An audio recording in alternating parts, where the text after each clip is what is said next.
जनतेच्या न्याय हक्कासाठी प्रजासत्ताक न्यूज सदैव आपल्यासोबत।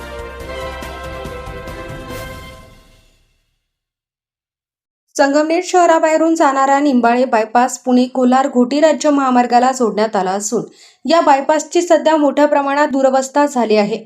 त्यातच बायपासवरील पुलाच्या दोन्ही बाजूंना वाढलेल्या बाभळीच्या झाडांच्या फांद्या थेट रस्त्यावर आल्याने वाहनधारकांसाठी मोठी अडचण निर्माण झाली आहे। पुलावर दोन्ही दिशेने बाभळीच्या फांद्या रस्त्याच्या हद्दीत आल्याने समोरून येणाऱ्या वाहनांना बाजू काढताना मोठी कसरत करावी लागत आहे।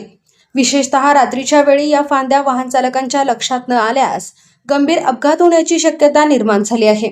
या पुलावरून दररोज मोठ्या संख्येने दुचाकी, चारचाकी तसेच अवजड वाहनांची ये-जा सुरू असते।